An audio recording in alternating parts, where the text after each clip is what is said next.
সন্ত রামপালজি মহারাজ এমন একজন মহান সন্ত যিনি তার সদ্ভক্তি, তত্ত্বজ্ঞান, করুণা এবং সেবার মাধ্যমে সমাজে এক নতুন দৃষ্টান্ত স্থাপন করেছেন। সন্ত রামপালজি মহারাজের নেতৃত্বে তার সকল সতলোক আশ্রম থেকে সমাজ কল্যাণের অসাধারণ কাজ সমাজকে সোনালী ভবিষ্যতের এক নতুন আশা দেখিয়েছে। সন্ত রামপালজি মহারাজের কাছ থেকে নাম দীক্ষা গ্রহণের পর লক্ষ লক্ষ মানুষের ক্যান্সার, এইডস ইত্যাদির মতো দুরারোগ্য রোগ সেরে গেছে।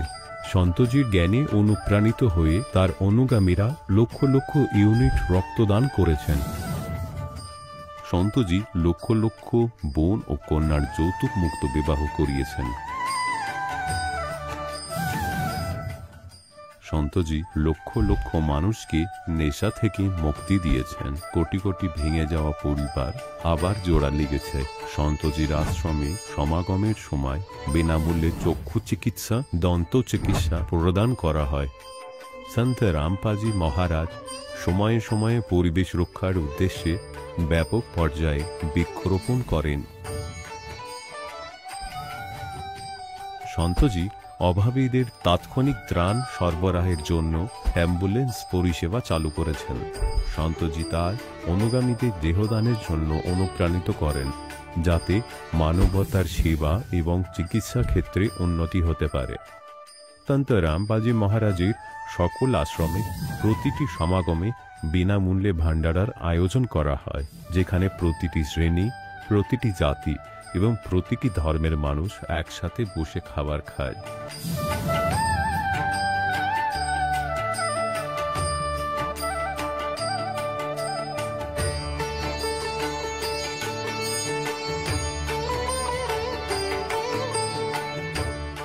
সন্ত রামপালজি মহারাজের আশ্রমে হাজার হাজার বয়স্ক মানুষ সম্মান এবং ভালোবাসার সাথে জীবনযাপনের সুযোগ পান। তাদের খাওয়া, থাকা এবং স্বাস্থ্যের সম্পূর্ণ দায়িত্ব সন্ত রামপালজি মহারাজ গ্রহণ করেন।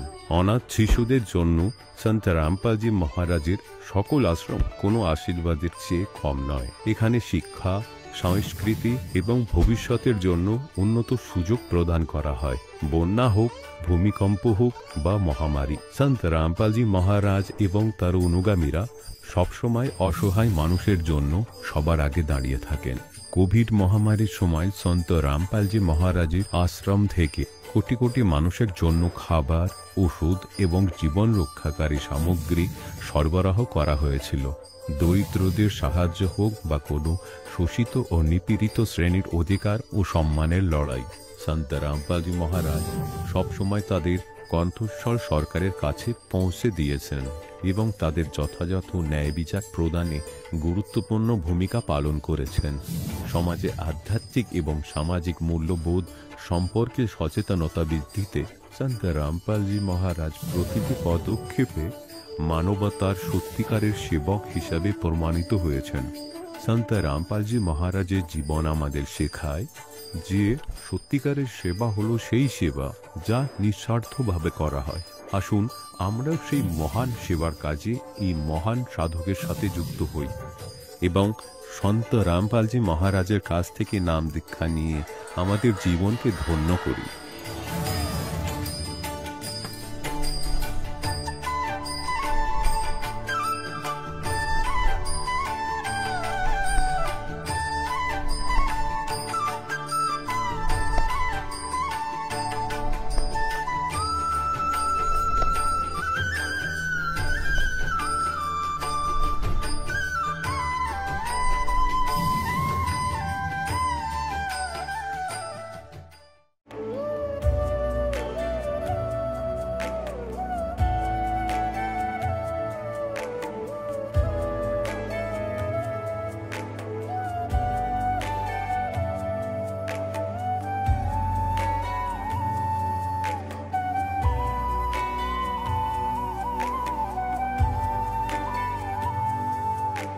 কে ব্রহ্মার পিতা, কে বিষ্ণুর মা, শঙ্করের ঠাকুর দাদাকে আমাকে বলো। এই সব জানতে হলে অনুগ্রহ করে শুনুন জগৎগুরু তত্ত্বদর্শী সন্ত রামপালজি মহারাজের অমৃত প্রবচন, সমস্ত পবিত্র ধর্মের পবিত্র শাস্ত্রের আধারে। নমস্কার দর্শক। আজ আমরা আপনাদের জন্য নিয়ে এসেছি এক অনুপ্রেরণামূলক সাক্ষাৎকার, যেখানে আমাদের সঙ্গে রয়েছেন অনন্যা কয়াল। তিনি সন্ত রামপালজি মহারাজের থেকে 2021 সালে নাম দীক্ষা গ্রহণ করেছেন এবং তারপরে তার জীবনে তিনি এক অভূতপূর্ণ পরিবর্তন অনুভব করেছেন। দীক্ষা নেওয়ার আগে তিনি বিভিন্ন দেবদেবীর পূজা ও ব্রত পালন করতেন, কিন্তু কখনো মনোবাঞ্ছিত ফল প্রাপ্ত করতে পারেননি। সন্ত রামপালজি মহারাজের সদ্ভক্তির পথ অনুসরণ করার পর তিনি ও তার পরিবার মানসিক, শারীরিক ও আর্থিকভাবে বহু সমস্যা থেকে সমাধান পেয়েছেন, যেরকম তার প্যানক্রিয়াসের সমস্যা এবং তার পরিবারের ভূত প্রেতের বাধা থেকে মুক্তি পেয়েছেন। এই সাক্ষাৎকারে অনন্যা কয়াল আমাদের জানিয়েছেন কিভাবে সদ্ভক্তি করে মানুষের জীবন পরিবর্তন হতে পারে এবং যারা কষ্টে রয়েছেন তারা কিভাবে সন্ত রামপালজি মহারাজের শরণ নিয়ে তাদের সমস্যার সমাধান পেতে পারে। সাক্ষাৎকারটি সম্পূর্ণরূপে দেখুন এবং জ্ঞান অর্জন করুন। নমস্কার। নমস্কার, আপনার নাম কি? আমার নাম অনন্যা কয়াল। আপনি কোথা থেকে এসেছেন? আমি কলকাতা হরিদেবপুর থেকে বিলং করি। আপনি কবে সন্ত রামপালজি মহারাজ থেকে নাম দীক্ষা নিয়েছেন? আমি সন্ত রামপালজি মহারাজের থেকে 2021-এ নাম দীক্ষা নিয়েছি। সন্ত রামপালজি মহারাজের কাছ থেকে নাম দীক্ষা নেওয়ার আগে আপনি কি কোনো ভক্তি সাধনা করতেন? সন্ত রামপালজি মহারাজের থেকে নাম দীক্ষা নেওয়ার আগে আমরা প্রচণ্ড অনেক যত দেবী দেবতা আছে সব কিছুরই আমরা পুজো করতাম। তারপরে আমাদের যে আমরা কালী মাকে আমরা ইষ্ট রূপে আমরা পূজা করতাম। অনেক আমাদের ঘরে মূর্তি, তারপরে ফটো সব কিছুই থাকতো, সব ধরনের দেবী দেবতার আমাদের। তারপরে বড় করে পুজো করা হতো, কালী মায়ের ব্রত রাখা হতো সব কিছুর। আর পুরো পাড়াকে খাওয়ানো হতো, এত বড় করে পুজো করা হতো। আর তারপরে আমরা যে ভগবান শিবের যে মহামৃত্যুঞ্জয় মন্ত্র যেটাকে বলে, আমরা সেইটাকে জাপ করতাম 108 বার করে, ডেলি করতাম। আর আরও যত সমস্ত যে ব্রত ছিল, আমরা বৃহস্পতিবার আর শনিবার করে নিরামিষ করতাম, আহার করতাম। অ্যান্ড যত ব্রত ছিল সব কিছুই আমরা করতাম, যত ধরনের যত সাধনা ছিল। আচ্ছা বোন, আপনার কাছে একটি কথা জানতে চাই। দেবী দেবতার আপনি এত ভক্তি করতেন, ব্রত পালন করতেন এবং মৃত্যুঞ্জয় মন্ত্রও জাপ করতেন, তা সত্ত্বেও আপনি সন্ত রামপালজি মহারাজের শরণে কেন আসলেন? আমরা প্রথমে তো ফেসবুক থেকে আমার বাবা সন্ত রামপালজি মহারাজের ভিডিও পায়, ওখানটায় সৎসঙ্গ পোস্ট করা ছিল। তো সেখান থেকে যেহেতু আমাদের কষ্ট অনেক ছিল না, তো বাবা খুঁজছিল সমাধান কি করে পাওয়া যায়, কোথা থেকে পাওয়া যায়। তো যে সৎসঙ্গ পোস্ট করা ছিল ফেসবুকে, সেখান থেকে বাবা পেয়েছিল। আর ওখানটায় যে ইন্টারভিউ থাকে ভগতদের, সেটা দেখে বাবা দেখলো যে তাদের লাভ হচ্ছে, তো কি আমরাও শরণে গেলে লাভ হবে। তো সেই বুঝেই আমরা শরণে এসেছিলাম, যে যদি লাভ পাওয়া যায়। প্রথমে আমরা অ্যাকচুয়ালি জ্ঞানটা না বুঝে আমরা লাভ পাওয়ার জন্য আমরা শরণে এসেছিলাম। তো সন্ত রামপালজি মহারাজের কাছ থেকে নাম দীক্ষা নেওয়ার পর এবং ওনার দেখানো ভক্তিমার্গে চলার পর আপনার কি মনোবাঞ্ছিত ফল আপনি পেয়েছেন? সন্ত রামপালজি মহারাজকে আপনাকে সেই ফল দিয়েছে? হ্যাঁ, সন্ত রামপালজি মহারাজের থেকে নাম দীক্ষা নেওয়ার পরে আমাদের অনেক লাভই হয়েছে।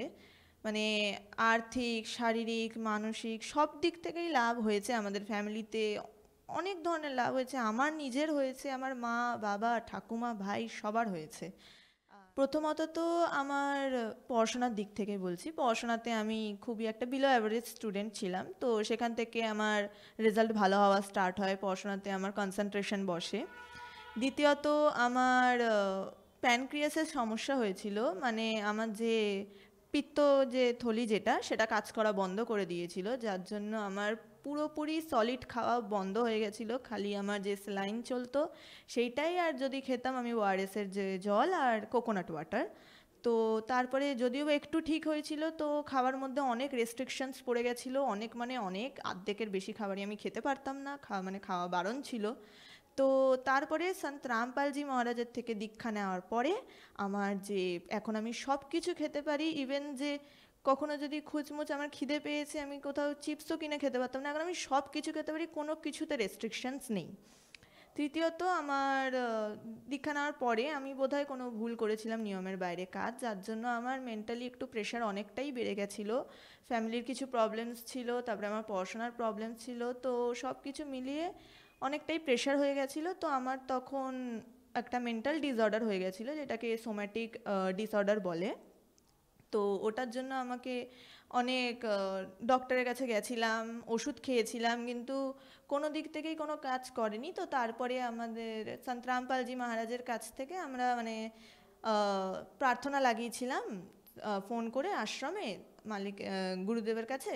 তো সন্ত রামপালজি মহারাজ বললো যে ভক্তি করো, সব ঠিক হয়ে যাবে। তো তারপরে আমি ভক্তি করেছিলাম আর ওষুধ সব ছেড়ে দিয়েছিলাম, যে ওষুধগুলো খাচ্ছিলাম। তো কিছু মাসের মধ্যেই আমি ঠিক হয়ে গেছিলাম। তারপরে এখনও অবধি আর কোনো সেরকম প্রবলেম হয়নি। এরকম আমার ছোটোখাটো অনেক লাভই হয়েছে, আমার ফ্যামিলিতেও অনেক লাভ হয়েছে। আমার মায়ের স্পন্ডোলাইসিসের ব্যথা ছিল। আমার মা মানে 1 কেজি যদি কোনো আলুর যদি এও তুলতে বলতাম প্যাকেট, তো সেটাও তুলতে পারতো না, সেটাতেও খুব কষ্ট হতো। আর এখন সন্ত রামপালজি মহারাজের থেকে দীক্ষা নেওয়ার পরে 2 হাতে 20 লিটারের যে বালতি, মানে 2 হাতে 40 লিটারের বালতি তুলে মা কল থেকে একেবারে ঘরে এনে রাখতো। অনেক কিছুই এরকম লাভ হয়েছে। তারপরে মায়ের এক সাইডে ব্রেনে ব্যথা করতো, মাইগ্রেন, তো এখন সেটাও ব্যথাটা অনেকটাই কমে গেছে। আর বলতে গেলে নেই, খুবই যতক্ষণ না মা সেরকম কোনো প্রেশার পড়ছে ততক্ষণ আর কোনো ব্যথা ট্যাথা কিছু হয় না।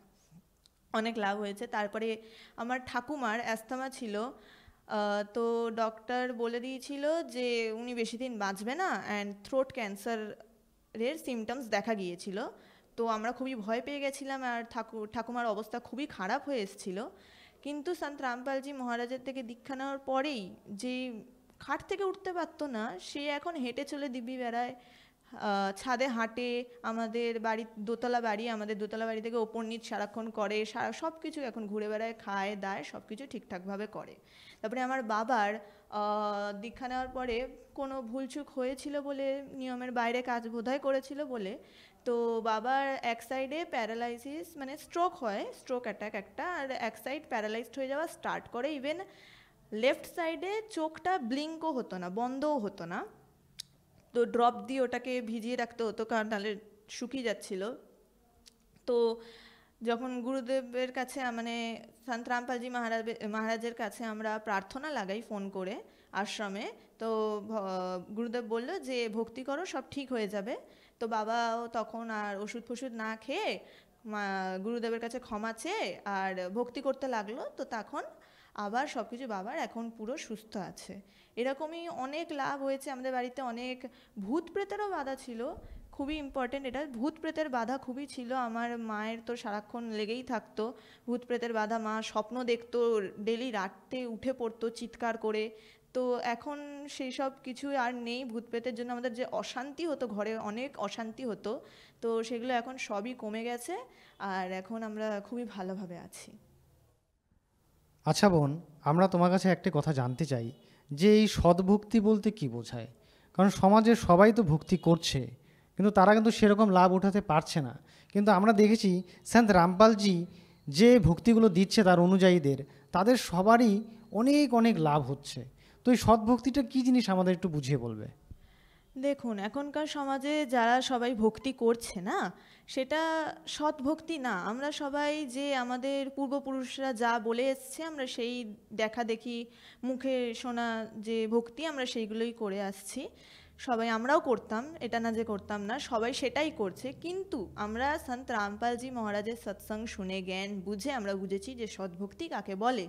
আমাদের যে বেদ আছে, পুরাণ আছে, বাইবেল, গীতা, কুরআন, সব কিছুর মধ্যে আমাদের কে আসল ভগবান, কার ভক্তি করা উচিত, সেগুলো সব কিছু লেখা আছে। আর সেই শাস্ত্র অনুকূল যে ভক্তি প্রদান করে তাকে সদ্গুরু বলা হয়। আর সেই সদ্গুরু সন্ত রামপালজি মহারাজ। আর সন্ত রামপালজি মহারাজ বেদ, গীতা, শাস্ত্র অনুকূল ভক্তি দেয়। তো সেই ভক্তিটা করে আমরা সেই লাভগুলো পেয়েছি, যেটা আমরা যে বলে না যে সঠিক একদম যে মন্ত্র জাপ করলে যে লাভ পাওয়া যায়, আমরা সেটাই পাই। আমরা এত বছর ধরে যে ভক্তি সাধনা করছি, আমরা কেন লাভ পাচ্ছি না? কারণ আমাদের কাছে যে সঠিক মন্ত্রটা নেই। যে বেদে যেই মন্ত্র উল্লেখ করা আছে, গীতায় যেই মন্ত্র উল্লেখ করা আছে, আমরা সেই মন্ত্র জপ করছি না। আমরা নিজেদের মন গড়ন যে মন্ত্র সেগুলো জাপ করছি, তাই জন্যই আমরা কোনো লাভ পাচ্ছি না। কিন্তু সন্ত রামপালজি মহারাজ বেদ শাস্ত্র অনুযায়ী যে সঠিক মন্ত্র, সেইগুলো নিজেদের শিষ্যকে প্রদান করে, আর যার জন্যই সেগুলো জাপ করে আর নিয়মে মর্যাদাতে থেকে তাই তারপরেই তারা সবাই লাভটা পায়, যেটা আমরা পেয়েছি। আর আপনারাও পেতে পারেন যদি জ্ঞান বুঝে আপনারাও নাম দীক্ষা নেন সন্ত রামপালজি মহারাজের থেকে। আজকে যারা সমাজে ভক্তি করছে তারা শাস্ত্র বিরুদ্ধে ভক্তি করছে, শাস্ত্র অনুকূল ভক্তি কেউ করে না। কারণ শ্রীমদ্ ভগবদ্ গীতাতেও বলা আছে যে শাস্ত্রবিধি ছেড়ে যে মনমানা আচরণ করে তাদের না তো কোনো গতি হয়, না তো কোনো লাভ প্রাপ্ত করে, না তো মোক্ষ হয়, খালি কেবল হানিই হয়। আর এখনকার যে জগৎ সেখানটায় সবাই শাস্ত্রবিধি ছেড়েই ভক্তি করছে, যার জন্যই কেউ কোনো লাভ পাচ্ছে না। আর শাস্ত্র অনুকূল যে ভক্তি সেটা একমাত্র সন্ত রামপালজি মহারাজই প্রদান করছে এই পুরো পৃথিবীতে। এখন সন্ত রামপালজি মহারাজই একাই একমাত্র যে শাস্ত্র অনুকূল ভক্তি প্রদান করছে, আর তাই উনার যে শিষ্যরা লাভ প্রাপ্ত করছে। আচ্ছা, শোনা গেছে সন্ত রামপালজি মহারাজ নাকি দেবী দেবতাদের ভক্তি ছাড়তে বলেন, এটা কথাটা কতটা সত্য? কথাটা পুরোপুরি মিথ্যে, একদমই সত্যি নয়। সন্ত রামপালজি মহারাজ আমাদেরকে ভক্তি সাধনা দেবী দেবতা ছাড়ায় না, বরঞ্চ তাদের যে বীজ মন্ত্র সেইটা আমাদেরকে প্রদান করে, যে যেই মন্ত্র জাপ করলে সত্যি ওনারা আমাদেরকে লাভ দিতে বাধ্য হবে, সেই মন্ত্র উনি আমাদেরকে প্রদান করে। তাই জন্যই আমরা লাভগুলো পাই। যে একটা বাণী আছে, তিনো দেবা কমল দল বসে ব্রহ্মা বিষ্ণু মহেশ, প্রথম ইনকি বন্দনা ফির শুন সদ্গুরু উপদেশ। তো আমাদের যে কমল আছে, আমাদের শরীরে যত কমল আছে, আমাদের ভক্তির যে আমাদের যে মন্ত্র প্রদান করে সন্ত রামপালজি মহারাজ, আমাদের সেই প্রত্যেকটা কমলে এফেক্ট করে সেই মন্ত্রটা, সেই কমলগুলো খোলে। আর সেই জন্যই আমরা শারীরিক লাভ পাই, মানসিক লাভ পাই। আমাদের যে নেশা করে সব নেশা ছেড়ে যায়, মনের মধ্যে যে পাপের যে চিন্তা ভাবনা সেগুলো কম হয়ে যায়। কারণটা কি? আর শরীর হালকা হয়ে যায়। কারণটা ওই একটাই, যে আমাদেরকে যে মন্ত্র দেওয়া হয় সেটা আমাদের ডাইরেক্ট কমল যে শরীরে আছে সেগুলোর ওপরে গিয়ে প্রভাব ফেলে, এফেক্ট করে। তাই জন্যই তাই জন্যই আমরা লাভগুলো পাই। আর এটাতে ভক্তি ছাড়ায় না, বরঞ্চ যে আসল যে বীজ মন্ত্র সেইটা প্রদান করে, আর যার জন্যই আমরা লাভ পাই। বোন, তুমি সন্ত রামপালজি মহারাজের কাছ থেকে নাম দীক্ষা নেওয়ার পর তোমার অনেকই লাভ হয়েছে। যেরকম তোমার প্যানক্রিয়াসের সমস্যা ছিল, তারপর তোমার মায়ের ভূত পেতের বাধা ছিল, তোমার মায়ের শারীরিক সমস্যা ছিল, তোমার বাবারও এক রকমের প্যারালাইসিসের সমস্যা ছিল, তোমার ঠাকুমার সমস্যা ছিল, অনেক রকম তুমি লাভ পেয়েছো। তো তোমারই মতো আজকে যারা জগতে এরকম এরকম কষ্টে আছে এবং পারিবারিক সমস্যাতে ভুগছে, ভূত পেতের বাধাতে ভুগছে, তাদের তুমি কি বলতে চাও? আমি তাদেরকে একটাই কথা বলতে চাই, যে সন্ত রামপালজি মহারাজের একবার যে পুস্তক আছে বিভিন্ন ধরনের, সেগুলো একবার পড়ুন। তারপরে সৎসঙ্গ এখন ইউটিউবে, ফেসবুকে, সব জায়গাতে, ইভেন টিভিতেও হয়, সেগুলো দেখুন, সৎসঙ্গ শুনুন, বুঝুন। নিচে নাম্বার দেওয়া থাকে, সেগুলোতে কন্ট্যাক্ট করুন, করে আপনি একবার জ্ঞানটা বুঝুন। কারণ সন্ত রামপালজি মহারাজ বেদ শাস্ত্র অনুযায়ী আমাদের জ্ঞান দেয়, একদম সঠিক ভক্তি দেয়। তো তাই জন্যই আমরা লাভটা পেয়েছি। কারণ যদি লাভ আমাদের পাওয়ার থাকতো, আমরা কম ডাক্তার দেখাইনি, কম কিছু করিনি, আমরা অনেক চেষ্টা করেছি সব কিছুর ঠিক করার জন্য। আমার মা কতবার হসপিটালে ভর্তি হয়েছে, আমার মায়ের 8টা অপারেশন আছে, আমার ঠাকুমার 22 টাইমস হসপিটালে ভর্তি হয়ে এসছে। আমিও একবার হয়েছি, আমার ভাই একবার হয়েছে, আমার বাবা একবার হয়েছে। তো যদি ঠিক হওয়ার থাকতো আমরা তখনই হয়ে যেতাম, এত টাকা খরচা করার পরেও, কিন্তু হইনি। আমরা সন্ত রামপালজি মহারাজের স্মরণে আসার পরে হয়েছি। কারণটা কি? উনি সৎ ভক্তি দেন, আর আমরা সৎ ভক্তি করলে সব ধরনের লাভ পাবো। তো তাই জন্য আপনি যারা আমাদের ভাই বোন যারা আছে, সব যারা খুবই দুঃখে আছে, তাদের কাছে আমি প্রার্থনা করব যাতে তারা জ্ঞান বোঝে, জ্ঞান শোনে, আর সন্ত রামপালজি মহারাজের স্মরণে এসে লাভগুলো প্রাপ্ত করে। আচ্ছা বোন, তোমার এই বার্তাটি শুনে যদি কোনো পুণ্য আত্মা সন্ত রামপালজি মহারাজের স্মরণে যেতে চায় এবং ওনার কাছ থেকে নাম দীক্ষা নিতে চায়, তাহলে উনি কিভাবে নিতে পারেন? এখন তো অ্যাডভান্স টেকনোলজি, অনেকই সবার ঘরে ঘরেই ফোন থাকে। যদি টিভিতেও দেখতে পারেন আপনি, সাধনা চ্যানেলে সন্ধ্যে 7:30 থেকে 8:30 সৎসঙ্গ আসে। শুধু টিভিতে কেন, ফোন তো এখন সবার ঘরে ঘরেই আছে। ইউটিউবে গিয়ে সন্ত রামপালজি মহারাজ বলে সার্চ করলেই চলে আসবে, ইউটিউব চ্যানেলে, ফেসবুকেও, সব জায়গাতেই এখন পাওয়া যায়, টুইটারেও। তো সার্চ করলেই ওখানটায় যে সৎসঙ্গ আছে, চ্যানেল আছে, সব চলে আসবে। ভিডিওটা অন করলেই নিচে হলুদের একটা লাইন চলে, সেই লাইনের মধ্যে ফোন নাম্বার দেওয়া থাকে, সব কিছুই প্রোভাইড করা থাকে। ইভেন সন্ত রামপালজি মহারাজ অ্যাপও আছে, সেটাকেও আপনারা ইনস্টল করতে পারেন করে ওখানটায় তো নাম্বার দেওয়াই থাকে, কন্ট্যাক্ট করার পুরো একদম ডাইরেক্ট লিঙ্ক করা থাকে। তো অনেক ওয়ে আছে, সেখান থেকে আপনারা কন্ট্যাক্ট করে যে আপনার ওখান থেকে বলে দেবে যে আপনার আশেপাশে কোনো নাম দীক্ষা কেন্দ্র আছে কি না, তো সেখানে গিয়ে আপনি নাম দীক্ষা নিতে পারেন। অনেক অনেক ধন্যবাদ বোন তোমাকে। ধন্যবাদ।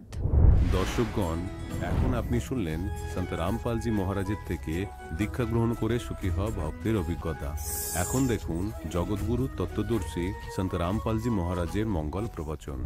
সেই ভাগ্যই পাচ্ছিলেন আপনারা, কিন্তু আস্থা ভগবানের সঙ্গে জুড়ে ছিল যে আমি অমুক ভগবানের পুজো করছিলাম, আমার ছেলে হয়ে গেছে, আমার চাকরি হয়ে গেল, যেমন এই দাসের সঙ্গে ঘটেছিল।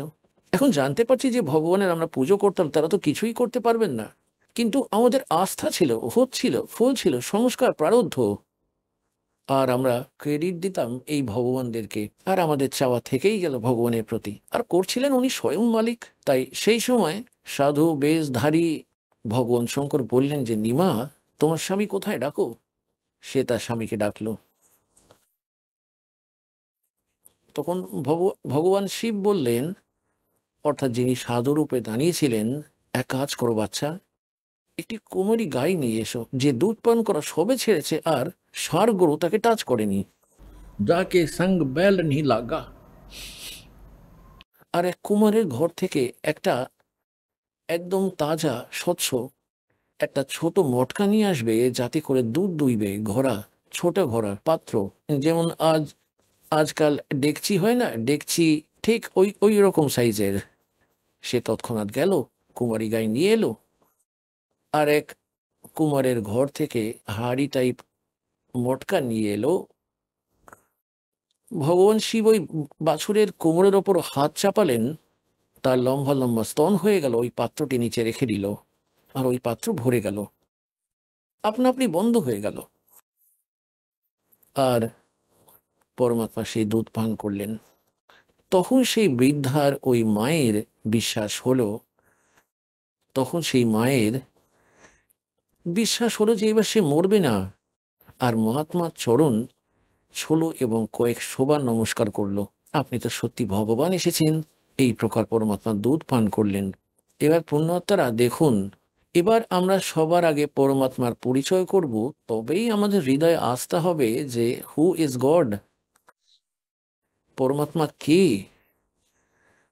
যে সদ্গ্রন্থগুলিকে আমরা সত্য বলে মানি, অর্থাৎ বেদকে বিশ্বে প্রত্যেকটা ব্যক্তি এটাই মনে করে যে এটাই সত্য,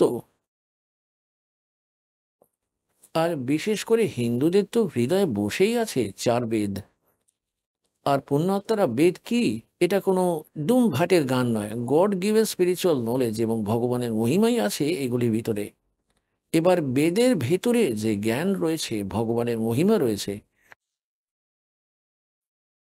সেগুলি কি বলছে, কেমন লীলা করে থাকেন, আর সেই লীলা কেউ করে রেখে গেছেন পৃথিবীতে। তাই who is god, he is god, উনি সেই পরমাত্মা যিনি বেদেতে লেখা লীলা করে গেছেন, সেটাই প্রমাণিত করছি, সেটাই বলছি আপনাদের। প্রথমে গরিবদাসজির বাণী শোনাই আপনাদের, তারপর আপনাদের বেদ ও পরমাত্মার মহিমার সঙ্গে পরিচয় করাচ্ছি।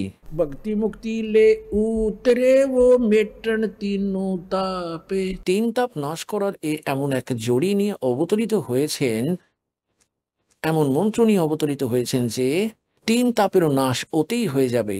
যেমন আপনাদেরকে কথা শুনিয়েছি, মহাভারতের মধ্যে পাণ্ডবরা বন্ধু ঘাত করেছিলেন, তার জন্য অশ্বমেধ যজ্ঞ করেছিলেন।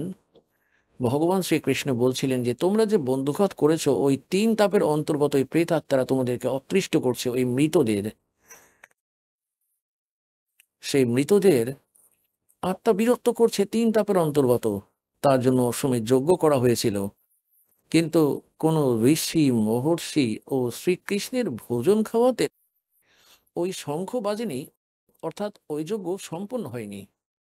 যজ্ঞ সম্পূর্ণ হলে তবেই সে তিন তাপ কাটবে। তাই তিনি বলছেন 33 करोड़ यज्ञ में आए वो 88 सारे, 33 কোটি দেবতা, 88,000 ঋষি, 12 কোটি ব্রাহ্মণ, 56 কোটি যাদব, সকলে ওই যজ্ঞে ভোজন খাওয়া হয়ে গিয়েছিল, কিন্তু শঙ্খ বাজেনি। 33 करोड़ यज्ञ में आए वो 88 सारे, 12 कोट वेद के वक्ता, वो सुपच का शंख बजा रे, बन तू पावेगा अपना किया रे, भोग गयो अपना किया रे। বলা হয়েছে 33 करोड़ यज्ञ में आए 88 सारे, আর 12 কোটি বেদের বক্তা, 12 কোটি ব্রাহ্মণ, वहां उस सुदर्शन का शंख बजा रे, সুদর্শনের কারণে শঙ্খ বাজে। ওই পরমাত্মা স্বয়ং এসেছিলেন। বেদ বলছেন যে ওই পরমাত্মাই এমন মন্ত্র দেন যাতে আপনার ওই 3টে তাপ কাটবে। तुम कौन राम का जपते जापम, तात कटे ना ये तीनों तापम।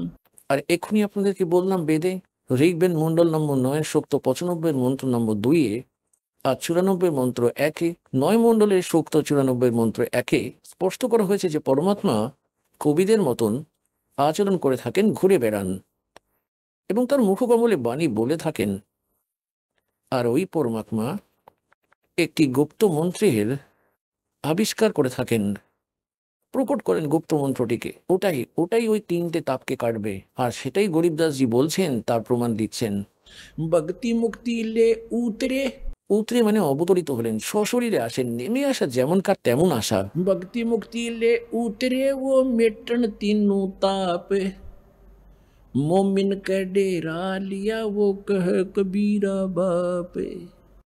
ওই মুসলমান জোলার ঘরে নিবাস করছেন আর একটি লীলা করতে গিয়ে সেই নীরুকে পিতা বলছেন, दूध न पीवन अन्न बखे, नहीं पलने झूलन थे, अदर अमान ध्यान में वो कमल कला फूलन थे। তারপর বলছেন, काजी आए कुरान ले, धर लड़के का नाम, अक्सर अक्सर में फुरा धन कबीर बलि जाऊं मैं, सकल कुरान कबीर है, हरफ लिखे जो लेखे, काशी के काजी कहे या गई दीन की टेके। তারপর ওই কাজী মোল্লারা চলে এলেন যে ভাই নাম রাখবো ছেলের। এবার তারা কোরআন শরীফ খুললেন, যেমন আমাদের এখানে ব্রাহ্মণরাও এরকম নামকরণ করেন, গুরুজন তাদের কেউ বেদ বা গীতা বা পুরাণ এইভাবে খুলবেন, প্রথম অক্ষর যা আসবে তার উপর তারা নাম রাখবেন।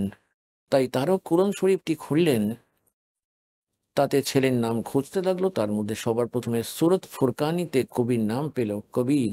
ওরা ভাবলো কবিরের অর্থ বড় বড় মনে করে এরা, তাঁতির ছেলের কবির নামটি রাখা ঠিক হবে না, ভালো দেখাবে না। তাই তারা ফের ভুল করলো, দ্বিতীয়বার কোরআন শরীফ বন্ধ করে আবার খুললো মন্ত্র বলে। দ্বিতীয়বার সম্পূর্ণ পৃষ্ঠায়, ওই পৃষ্ঠার 2টি পৃষ্ঠাতেই কবির কবির কবির লেখা, আর কোনো লেখাই ছিল না তাতে।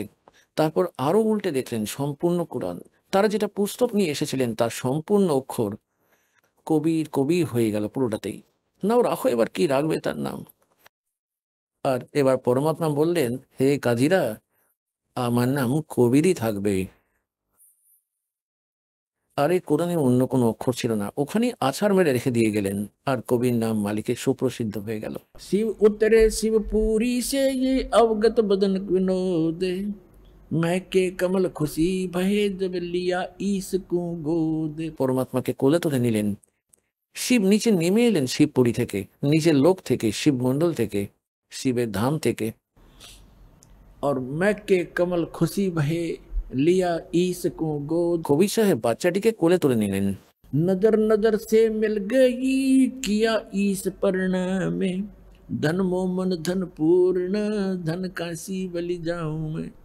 এখন শঙ্কর ভগবান দাঁড়িয়েছিলেন সাধুরূপে আর আশীষ দিচ্ছিলেন যে, হে মাতা, ধন্য এই কাশীনগর, যেখানে এমন মহাপুরুষের আগমন হয়েছে। ধন্য হয়ে গেল এই নগরী, এর এইরকম গ্রহ রয়েছে যার এমনটাই এর মস্তিষ্কের রেখা বলছে, ধন্য এই কাশীনগর যেখানে এমন মহাপুরুষের আগমন হয়েছে। 7 বার চর্চা করি ও বলে বালক বেনে। বালক 25 দিনের বালক কথা বলে, আর 7 বার বললেন শ্রী ভগবান শঙ্করের সাথে। 7 बार चर्चा करी वो बोले बालक बने, शिव को कर मस्तक धरा ला मोमिन एक धेनु। হে মোমেন, হে মুসলমান, হে বাচ্চা, যা একটা ধেনু, একটা গাই নিয়ে আয়। अनब्यावर को दूहत है, दूध दिया तत्काले। कुमारी के, कंवारी को दूहत है, दूध दिया तत्काले। पीवे बालक ब्रह्म गति, ता शिव भय दयाल। এবার পুণ্যাত্মারা, এতটা সময় নেই, এখন পরমাত্মার মহিমা তো আজ শুরু হয়েছে, আজ প্রায় 5 দিন পূর্ণ হয়ে গেল। এত মহিমা আছে এই পরমাত্মার। এক তো প্রথমে আপনাকে দেখাই যে এখন তো দাস ভার্বালি শোনালো, শ্রদ্ধেয় ধর্মদাস সাহেবজি যিনি পরমেশ্বরের সঙ্গে সাক্ষাৎ করেন আর তার দিব্য দৃষ্টি খোলা ছিল, সেই হিসেবে পূর্বের ঘটনাবলী যেমনকার তেমন লিখেছেন সত্যতা, যে কুমারী গাইয়ে দুধ পান করলেন পরমেশ্বর, শ্রী শিব তার কোমরে হাত রাখলেন, তাতেই দুধ দিল। আর তারপর দুধ দিতেই লাগলো কুমারী গাই, আর পরমাত্মা দুধ পান করতেই থাকলেন। তারপর দ্বিতীয় বাছর নিয়ে এলো, সেটা যখন আবার ছোট, তারপর অন্য নিয়ে এলেন, সেটাও সেই রকমই। এইভাবেই চলতে থাকলো, কুমারী গাভীর দুধ পরমাত্মা পান করেন। সে তো আপনি গরিবদাসজির বাণীতেই শুনেছেন। এবার বেদে ভগবানের মহিমা রয়েছে, এখন আপনাদের বেদ থেকে প্রমাণিত করছি। এখানে দেখবেন ঋগ্বেদ মণ্ডল নম্বর 9, ঋগ্বেদ মণ্ডল নম্বর 9, এটি কোথা থেকে প্রকাশিত, কে ছাপিয়েছে? এটি হলেন প্রকাশক সর্বদেশিক আর্য প্রতিনিধি সভা, মহর্ষি দয়ানন্দ ভবন, রামলীলা ময়দান, নয়াদিল্লি থেকে। আর এই দেখুন এখানে এর অনুবাদ কর্তা, এখান থেকে এটি মুদ্রিত। এবার আপনাদের দেখাই ঋগ্বেদ মণ্ডল নম্বর 9, সূক্ত 1-এর মন্ত্র নম্বর 9, এটা নম্বর 9। এতে কি লেখা আছে যে অভি অধন্যা উৎসরন্তি ধেনবে শিশুম, এই শিশু শব্দটি আছে এর মধ্যে। সোম ইন্দ্রায় পাতবে, এর অনুবাদ করেছেন এনারা আর্য সমাজিয়াই, কিন্তু এনারা সামান্য ভুল করেছেন, এবার দাস এটিকে ঠিক করবে। ওই সোম মানে পরমাত্মা, ওই সোম স্বভাবওয়ালা পুরুষ না, পরমাত্মা। এই দেখুন, স্বয়ং মানে এরা স্বয়ং,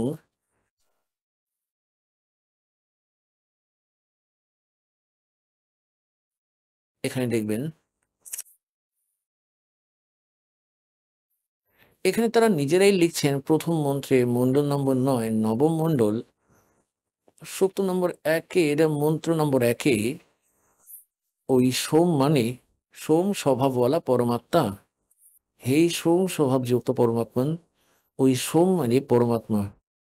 তো এখানে এই সোম শব্দ আছে এখানে। এবার ঋগ্বেদ মণ্ডল নম্বর 9, সূক্ত 1 মন্ত্র 9-তে পড়ছি। 9-তে এতে লেখা আছে এই ওই ইমম মানে ওই সোম মানে পরমাত্মা, পরমাত্মাকে শিশুম যিনি বালক রূপে প্রকট হন, শিশুম রূপে ওই যে কুমার অবস্থাতেই, অভি অধন্যা, অধন্যা মানে অহিংসনীয় লিখে দিল। এবার পুণ্যাত্মারা ধেনু মানে গরু, অভি মানে পূর্ণরূপে, সর্বপ্রকারে পূর্ণরূপে, অধন্যা অহিংসনীয় করে দিয়েছেন। এনারা এটা ভুল অনুবাদ করে রেখেছেন। এর অর্থ হলো, যেমন আমাদের এখানকার এলাকায় হরিয়ানার মধ্যে যে গরু নতুন দুধ হয়নি, যে গরু, তাকে বলা হয় এটি বিনা ধানাই দুগ্ধহীন অধন্যা, যে গর্ভ ধারণ করেনি। আর অভি অধন্যা অর্থাৎ পূর্ণরূপে যে দুগ্ধহীন কুমারী, অভি অধন্যার অর্থ হলো কুমারী, যাকে কোনো ষাঁড় কোনোদিনও ছোঁয়নি। স্পষ্ট অর্থ এখানে এটাই হয়। এবারে দেখবেন ঋগ্বেদ মণ্ডল নম্বর 9, সূক্ত মন্ত্র নম্বর 1-এ, এই মন্ত্র নম্বর 9 পড়ছি আমরা। এর অর্থ হলো এটাই যে ওই অমর পুরুষ যিনি শিশু রূপে প্রকট হয়, ওই অমর পুরুষের পালন পোষণের লীলা এনারা বলেন। এর অর্থ পড়ুন আগে। ওই সোম স্বভাবযুক্ত পুরুষ অর্থাৎ পরমাত্মাকে যিনি শিশু রূপে প্রকট হন। অভি, এটা তো ভুল করছেন কুমার অবস্থায়, শ্রদ্ধালু পুরুষকে যিনি শিশু রূপে প্রকট হন। অভি সর্বপ্রকার অধন্যা মানে কুমারী, ধীন মানে গরু, তৃপ্ত করেন। তৃপ্ত করেন মানে তার পালন পোষণ করেন, পরিপোষণের লীলা হয়ে থাকে। তো তার অর্থ হলো এই যে কুমারী গাভীর দ্বারা ওই শিশু রূপধারী পরমাত্মার বালক রূপধারী অমর পুরুষের পরিপোষণের লীলা হয় কুমারী গাইয়ের দ্বারা। অভি অধন্যা ধেনব শ্রীনন্তি, তৃপ্ত করে। শিশু মানে শিশু রূপে প্রকট পরমাত্মাকেই। এবার পূর্ণ আত্মারা, এটা তো আমাদের বেদ বলছেই যে ওই অমর পুরুষ যখন শিশুরূপ ধারণ করে আসেন, এখানে প্রকট হন তার দ্বিতীয় প্রকারের স্থিতিতেই, সেই সময় ওই বালক রূপধারী পরমাত্মার বড় হয়ে ওঠা লীলা কুমারী গাভীর ধারা হয়ে থাকে। এবার ওই হলো কবির সাগর 600 বছর আগে ধর্মদাস সাহেবজি লিখেছিলেন। পরমেশ্বরের লীলা শুনে শুনে ও দেখে দেখে স্বচক্ষে দেখা। এতে আরো প্রমাণিত করব আপনাদের, দেখবেন কবির সাগর।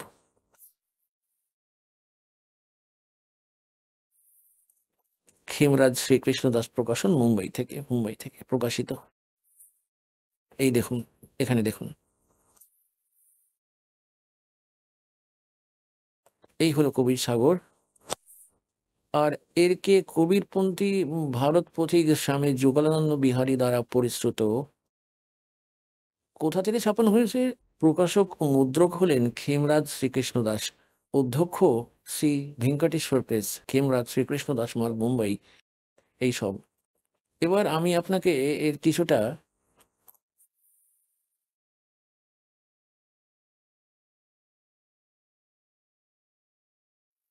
কিছুটা শোনাবো সময়ের অভাবে। এবার এখানে লেখা হয়েছে জ্ঞান সাগরের মধ্যে, কে সুন জুলহা মন भयो আনন্দা,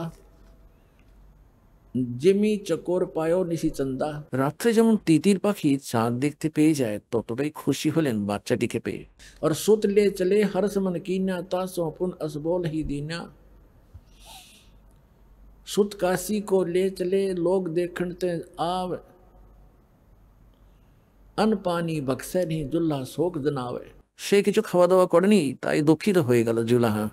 তব জুল্লাহ মানে কিন তিওয়ানা, রামানন্দ চৌকে হি উৎপানা। এনারা কিছুটা ভুল করে ফেলেছেন অনুবাদ লিখতে গিয়ে, ফের হেরফের করে ফেলেছেন কিছুটা। তাই কবি সাহেব দয়া করলেন ওনার প্রিয় আত্মা গরিবদাস সাহেব, গ্রাম ছোড়ানি, জেলা ঝাজ্জার, হরিয়ানার নিবাসী দ্বারা নিজের মহিমার বাণী পুনরায় প্রকট করিয়েছেন কিছুটা। আর কবির সাগরের মধ্যে বলেছেন যে 12তম পন্থে গরিবদাসের পন্থ হবে, তাতে আমারই মহিমা বাণী আবার প্রকট হবে। তাই এতে কোনো গন্ডগোল থাকলে শুদ্ধ হয়ে যায়, প্রমাণিত হয়ে যায়। এতে এনারা রামানন্দজির সঙ্গে জুড়ে দিয়েছেন যে ওই নেরু যিনি আছেন রামানন্দজির কাছে গেলেন আর ওনাকে তার সন্তানের দুঃখের বিষয়ে বলল, এ দুধ পান করে না। রামানন্দজি তারপর বললেন যে কুমারী গাভী আনো, তোমার পুত্র কোনো জ্ঞানী বিদ্বান পুরুষ, এ কোনো সাধারণ ব্যক্তি নয়। তারা কুমারী গাভী আনলেন আর তারপর তার দুধ দ্বারা সে তৃপ্ত হলো। তারপর বলার অর্থ হলো এটাই যে যেমনই হোক আমাদের এটাই দেখতে হবে যে এই লীলা কবির সাহেবই করেছিলেন, হোক যেটা রামানন্দজি বললেন অথবা বাস্তবিকতা যেটা গরিবদাসজি বলেছেন সেটাই সত্য। আর এর থেকে এটাও প্রমাণিত হয় যে শৈশবে ওনার পরিপোষণের লীলা কুমারী গাইয়ের দ্বারাই হয়েছিল। আর আজ পর্যন্ত কোনো মহাপুরুষের হিস্ট্রি আমরা খুব পড়ে ফেলেছি, কিন্তু বেদে বর্ণিত বিধি অনুযায়ী, মহিমা অনুযায়ী কারোরই লীলা প্রত্যাশিত নয় এক কবি সাহেবকে ছেড়ে। তাই এটাই প্রমাণিত হয়ে যাবে যে কবির ইজ গড। এই দেখবেন, तब जुल्हा मन भया कीन तिवाना, रामानंद सो कही उत्पाना, मैं सुत पायो बड़ो गुणवंता, कारण कौन बखे नहीं संता। হে সাধু, এ কোন কারণে ভোজন খাচ্ছে না? रामानंद ध्यान तब धारा, जुल्हा सो तब वचन उचारा, पूर्व जन्म ते ब्राह्मण जाति। তুই পূর্বজন্মে ব্রাহ্মণ ছিলি, তোর কোনো সেবায় খামতি রয়ে গেছিল। हरी सेवा भूला की नहीं भली भांति, और कुछ तो सेवा हर की चूका। তোর কোনো হরির পরমাত্মার কোনো সেবায় ভক্তিতে ভুলচুক হয়ে গিয়েছিল। তাতে भयो जुल्हा का रूपा, प्रीति प्रभु गह तोर लीनी, ताते उद्धान में सुत तो दीनी। পরমাত্মা তোর প্রতি প্রসন্ন হয়েছেন, তাই তোকে এখানে জঙ্গলে পুত্র দেন। হে প্রভু जस कीन्या तस पायो, আমি যেমন করেছি তাই পেয়েছি। पर आरत होतो दर्शनायो, আমি দুঃখী হয়ে সংকটে পড়ে তোমার কাছে এসেছি। सो कहिए उपाय गुसाई, बालक अक्सुदावत कुछ खाई, रामानंद अस युक्ति विचारा सुत तुम सुत कोई ज्ञानी अवतारा। তোর পুত্র কোনো বিদ্বান পুরুষ আছে, কোনো ভালো আত্মা। बचिया जाही बैल नहीं लागा, ওই বাছুর নিয়ে আয় যাতে সার কখনোই ছোঁয়নি। সোলে ঠাড করতে ही आगा, তাকে এখানে এনে দাঁড় করিয়ে দে, ওই কুমারী বাছুর নিয়ে আয়। दूध चले ते थन ते दूध ही धरो छिपाई, अक्सर उदावंत जब होवे ताक कह देव खवाई। जुल्हा एक बछिया ले आया, कंवारी बछिया जाके संग बैल नहीं लागा। और चलो दूत कोई मरम न पावा, चलो दूत जुल्हा हरसाना, राग छिपाए काहू नहीं जाना।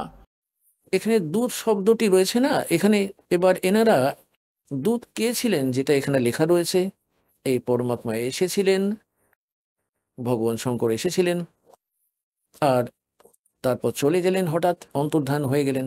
তাই তারা ভাবলো নিমা যে ইনি কেউ ভগবানের পাঠানো দূত ছিলেন এবং দূত ছিলেন, ইনি আমার সংকট নিবারণ করে দিলেন। তারপর এখানে দেখুন, दूध तब पीवत नाम कबीरा, दूध तब पीवत नाम कबीरा, खेलत संत संग मत धीरा। এবার পুণ্যাত্মারা আমাদের সর্বপ্রথম এটা চিহ্নিত করতে হবে যে যেই ভগবানের, যে আল্লাহর, যেই খুদার আমরা ভক্তি করছি, তিনি কি সত্যি ভগবান আছেন কিনা।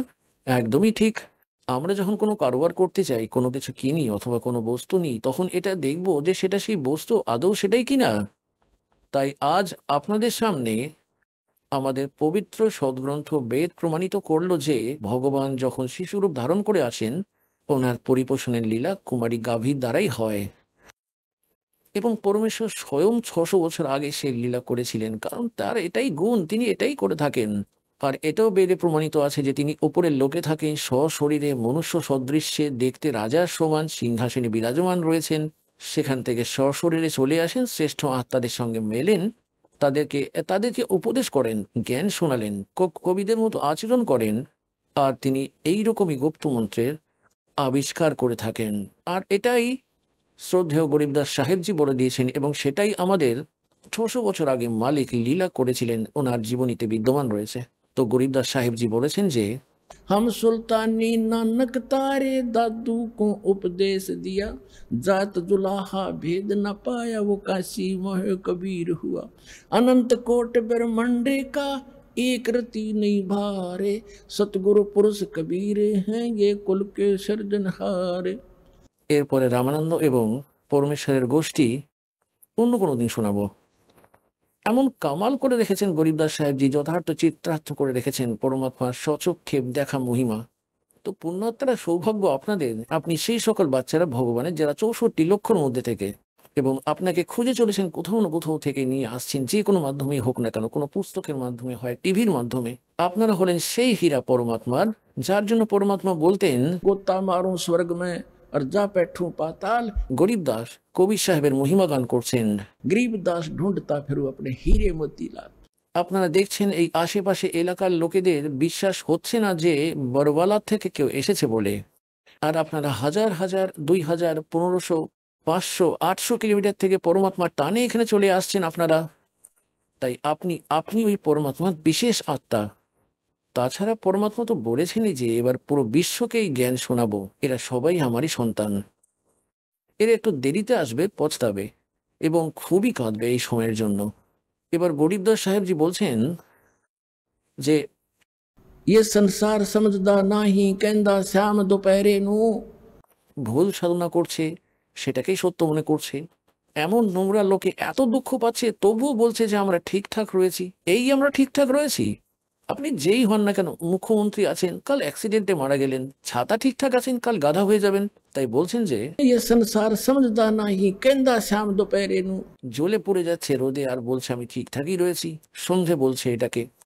और गरीब दास ये वक्त जात है रोगे इस पैरे नू, এই সময় বেরিয়ে যায় হাত থেকে, ফের কাঁদবে। আর এই মনুষ্য জীবনে সদ্ভক্তি মিলবে না। আর দাসকে পরমাত্মা তার কুকুর পাঠিয়ে রেখেছেন আপনাদেরকে জাগাচ্ছে। আর এখনো যদি না চিনতে পারো তবে বলছেন যে কাঁদবে বসে, এই সময় ফিরে আসবে না। সমঝা है तो सिर धर पाओ और बहर नहीं रे ऐसा था। बोलो सद्गुरुदेव की।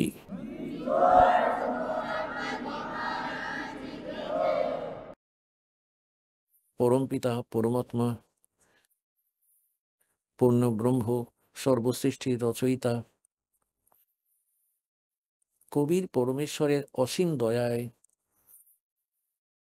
আজ কিছু পুণ্য আত্মারা সৎসঙ্গ শোনার জন্য উপস্থিত হয়েছেন। সৎসঙ্গের প্রাপ্তি খুবই পূর্ণকর্মী প্রাণীদের হয়ে থাকে, যা খুবই দুর্লভ। সাধুরা সকল সদ্গ্রন্থ ও স্বয়ং পরমেশ্বর এসে আমাদের এক বিশেষ সতর্কবার্তা দিয়েছেন যে ভাই, এই মনুষ্য জীবন বারবার প্রাপ্ত হয় না। मानुष जन्म दुर्लभ है, ये मिले न बारंबार, जैसे तरवर से पत्ता टूट गिरे, वो बहुर नहीं लगता डार। এতটাই দুর্লভ বলা হয়েছে যে বারবার প্রাপ্ত হয় না এই মানব শরীর। আর একবার আপনার হাত থেকে যদি এটি বেরিয়ে যায়, মৃত্যু হয়ে গেল। পুনরায় আপনি এটি প্রাপ্ত করতে পারবেন না সহজে। বহু সময় পর কখনো আপনার ফের সুযোগ প্রাপ্ত হবে মানব শরীর ধারণ করার। আর প্রত্যেকবার মানব শরীর প্রাপ্ত হলেও মানব শরীরের উদ্দেশ্য কি তার বিষয়ে জানা না থাকলে, এর সফলতা না পেলে আপনি অসংখ্য জন্ম মনুষ্য পেয়ে যান, তাতেও কোনো লাভ নেই, ইউজ নেই, ব্যর্থই। তাই সৎসঙ্গে আসলে জানা যায় যে মানব শরীর কতটা ইম্পর্টেন্ট, কতটা বহুমূল্য। আর আমরা এই মানব শরীর প্রাপ্ত করে তার উদ্দেশ্যের সঙ্গে অপরিচিত হওয়ার কারণে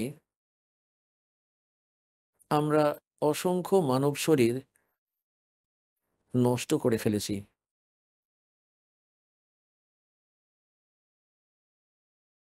মনুষ্য শরীর প্রাপ্ত প্রাণীর জন্য সর্বপ্রথম কাজ হলো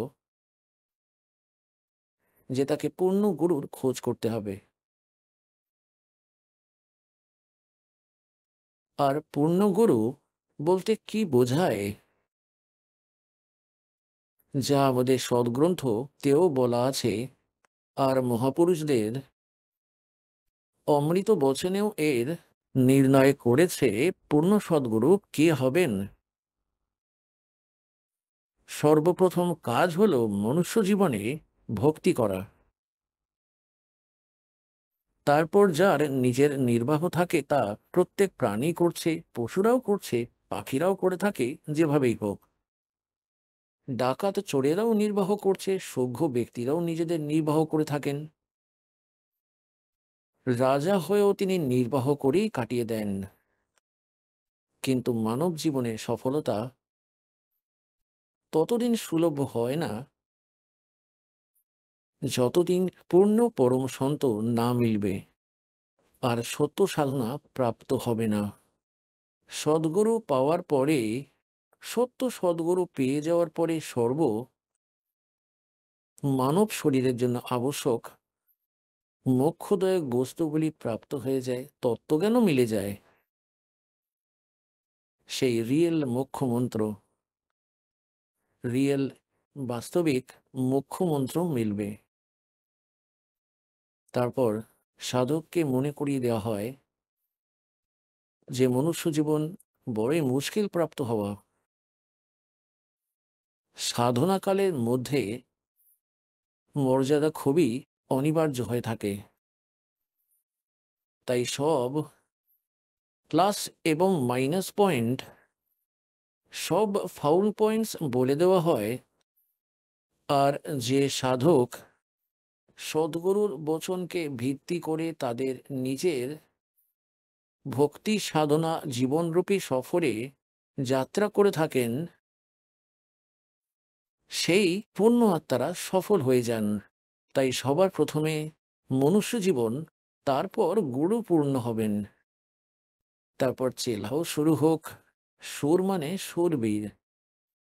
সুরবীর মানে এই না যে লাঠিবাজি করে, যে গুলি চালায়, এমন নয়। সুরবীর তাকেই বলা হয় ভক্তিপথে যে সাংসারিক পরম্পরাগুলির সামনে হাতিয়ার নত করে না। কারণ ভক্তি মার্গের পরম্পরা আর সমাজে যারা ভক্তি করে না সেই ব্যক্তি, তাদের মর্যাদা ও পরম্পরার মধ্যে পার্থক্য থাকে। আর ভক্তের জন্য সবচেয়ে বড় বাধা ওই পরম্পরাগুলি হয়ে দাঁড়ায়। ওই পরম্পরাগুলি জগতের জন্য তো ঠিক আছে, কিন্তু ভক্তের জন্য তা ভুল। তাই সকল মহাপুরুষেরা বলেছেন যে लोक लाज मर्याद जगत की तरण जो तोड़ बगावे, जब कोई राम भक्त गत पावे। लोक लाज ना कीजिए निर्भय हो रही है, ये मन संतों दीजिए तो गोविंद पाइए। পরমাত্মা কবিরজি বলেন যে कुल कुल करनी के कारण কুল নিজের নিজের কুলের মর্যাদাতে ফেসে ভক্তির মর্যাদাগুলি খণ্ডন করে ফেললে সেই ভক্তের যে জীবন তা নষ্ট হয়ে যায়। তার জন্য পরমাত্মা বলেন, ते कुल करनी के कारण हंसा गया बिगोए।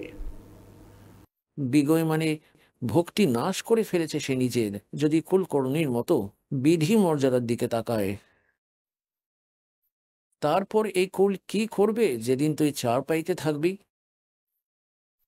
সেই আপনার মিত্র, আপনার রিলেটিভ, আপনার কুলের লোকেরা ওই সময় আপনাকে কেউ সাপোর্ট করতে পারবে না, যেই সময় আপনি মর্যাদা ভঙ্গ করে ফেলার জন্য পশুর জনিতে চলে যাবেন, গাধা কুকুর শূকর হয়ে যাবেন।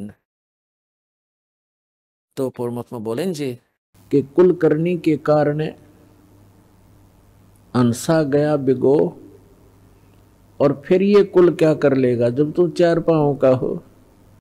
তো পুণ্যাত্মারা, যদি আপনি এই মনুষ্য জীবনকে সফল বানাতে চান আর যুগ যুগ ধরে ভুল পথে চলে কষ্ট করতে থাকা আপনার জীবাত্মাকে বাঁচাতে চান আর শতলোকে এক সুখী স্থান, যদি সেই অমর স্থান প্রাপ্ত করতে চান, তাহলে এখন সুবর্ণ সুযোগ আছে আপনার সব তত্ত্বজ্ঞান প্রাপ্ত করান, সত্য মন্ত্র আপনার প্রাপ্ত করার। এবার আপনাকে দেখতে হবে এখন আপনি কতটা সফলতা প্রাপ্ত করতে পারবেন, এতে কতটা সফলতা প্রাপ্ত করতে পারবেন। আর যে সংঘর্ষ করে সফল হয়ে যাবে সে সব সময়ের জন্য সুখী হয়ে যাবে। অন্যথা যে লোকে আপনারা বাস করছেন সেই লোক সঠিক নয়। এর মতো নোংরা স্থান কোথাও দেখতে পাবেন না আমাদের এই উপরের লোকে। আর যেখানে আপনি স্থায়ী হতে চাইছেন, আপনি এটা জেনেও যে না জানি কখন আমি চলে যাব আর কখন আমার মৃত্যু হয়ে যাবে, আর তা সত্ত্বেও আমাদের চোখ এমন বন্ধ হয়ে আছে অজ্ঞানতার কারণে আমরা এখানে গাড়ি আর বাংলো আর ব্যাংক ব্যালেন্স, সারাদিন কৌশলবাজি, এতেই জীবন নষ্ট করে ফেলেছি। এটা কি কোনো জীবন? এখন আপনি শুনলেন সন্ত রামপালজি মহারাজের মঙ্গল প্রবচন।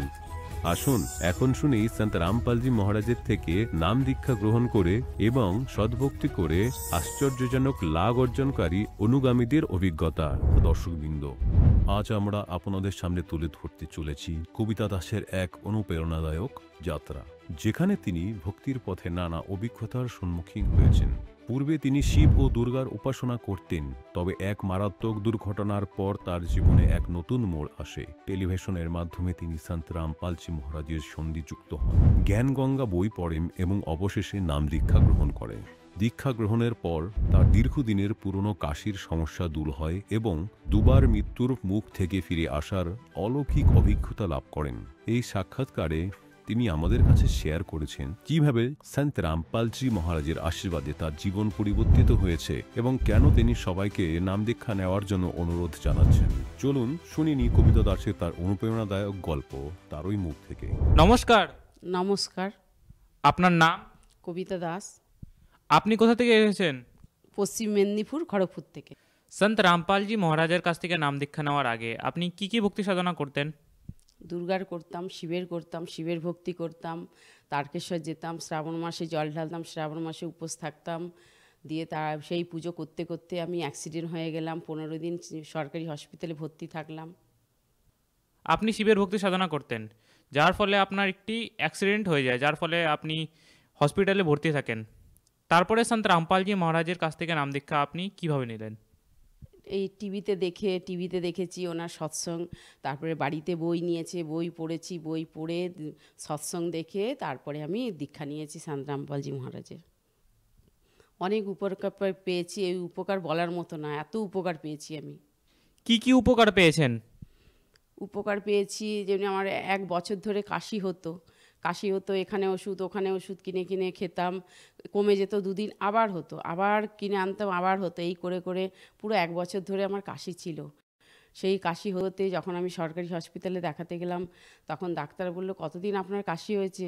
তা আমি বললাম, ডাক্তারবাবু আমি তো এই 1 মাস হচ্ছে কাশছি। 1 মাস হয়েছেন, তাহলে আপনার নিশ্চয়ই বড়সড় কিছু হয়েছে, সব রিপোর্ট করে তারপরে আপনাকে ওষুধ দেবো।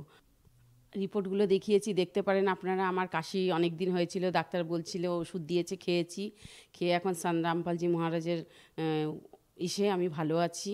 দীক্ষা নিয়ে আমি খুব শান্তি পেয়েছি, দীক্ষা নিয়ে ভুলভাল দীক্ষাতে চলে গেছিলাম আগে, এখন ভালো আছি। এছাড়াও আমি তো কোথাও বাইরে বেরোইনি, এখন বেরোচ্ছি। বেরিয়ে আমি ঝাড়গ্রাম যেতে যেতে পথ হারিয়ে গেছিলাম, অন্য বাসে উঠে গেছিলাম। বাসওয়ালায় যখন বললো যে এই বাস নয়, তখন ওই বাস থেকে পুরো আমি নিচে লাফ দিয়েছি, তাও আমার কিছু হয়নি। বাসওয়ালা দেখে তো পুরো মাথায় আছে কি পা দুটো বোধহয় ভেঙে গেল, কিন্তু না, আমি রামপালজি মহারাজের নাম নিয়ে লাফ দিয়েছি, আমার কিচ্ছু হয়নি। আমি দ্বিতীয় বাসে উঠে আমি যেখানে যাবার সৎসঙ্গে আমি ঠিক চলে গেছি। সন্ত রামপালজি মহারাজের দয়ায় আরেকটা ঘটনা ঘটেছিল, দীক্ষা নিয়েছি বলে আমার সব জায়গায় ভালো হয়, সব জায়গায় আমাকে গুরুজি সাথ দেয়, আমার উপকার হয়। আমি যাচ্ছিলাম, নেপাল যাচ্ছিলাম, তখন আমি ট্রেনে, মানে কোন ট্রেনে চাপবো, সবাই বলছে ওটাতে চাপবো, আমি বুঝতে পারিনি, আমি অন্য ট্রেনে চেপে গেছি, ওটাও এক্সপ্রেস ছিল, বুঝতে পারিনি অন্য ট্রেনে চেপে গেছি। যখন সবাই চাচাচ্ছে ওই ট্রেন নয়, ওই ট্রেন নয়, আমি কী করছি, ট্রেন থেকে পুরো লাফ দিয়েছি প্ল্যাটফর্মে। ট্রেনটা চলে, মানে শুরু হয়ে গেছে, চলছে, যদি বেশি লাফ দিতাম আমি ওখানেই মারা, বান্দিছড়ের নাম নিয়েছি, লাফ দিয়েছি, কিছু হয়নি আমার, মানে এত উপকার আমি পেয়েছি। আর কি উপকার বলবো, সব উপকার আমার মানে বলার বাইরে, এমন আমি ভালো ভালো লাভ পেয়েছি সব সন্ত রামপালজি মহারাজের স্মরণে এসে। সন্ত রামপালজি মহারাজের কাছ থেকে নাম দীক্ষা নিয়ে আপনার অনেক লাভ হয়েছে। আপনার যে কাশির রোগ ছিল প্রায় 1 বছর ধরে, সেই রোগ ঠিক হয়ে যায়। এরপরে আপনার 2 বার জীবন রক্ষাও হয়। তাহলে আপনি আমাদের দর্শকদেরকে, যারা নাকি আপনাকে এখন দেখছেন, তাদেরকে কি বার্তা দিতে চান? তাদেরকে বলতে চাই যে তারা যদি না গুরুজির স্মরণে এসে যাক, এসে ওরাও এই লাভগুলো নোক, আমি এটাই চাই। আপনারাও যদি চান গুরুজির স্মরণে আসুন, আপনাদের জীবন কল্যাণ ধন্য করুন এসে দীক্ষা নিয়ে। আমি রামপালজি মহারাজের স্মরণে এসে আমার প্রতিদিন লাভ হয়, কত লাভ বলবো, মানে লাভ বললে শেষ করা যাবে না, এত লাভ, রোজ লাভ পাই আমি, রোজ। সন্ত রামপালজি মহারাজের কাছ থেকে নাম দীক্ষা কীভাবে নেওয়া যাবে? জেলায় জেলায় সেন্টার আছে, আর টিভি চ্যানেলে সৎসঙ্গ হয়, ওতে নাম্বার আছে, নাম্বার দিয়ে ফোন করে তারপরে জেলায় জেলায় আছে, এসে খোঁজ নেবেন, নিয়ে আপনারা দীক্ষা নিন। দীক্ষা নিলে আপনাদের আমার মতো নিশ্চয়ই লাভ হবে। ধন্যবাদ। সৎ সাহেব।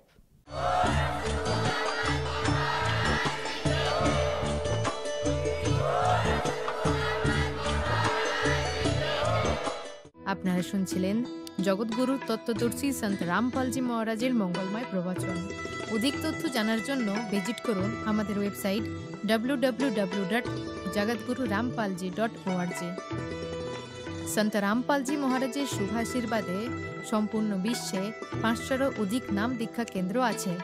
যেখানে সন্ত রামপালজি মহারাজের দ্বারা অনলাইনে সম্পূর্ণ বিনামূল্যে নাম দীক্ষা দেওয়া হচ্ছে।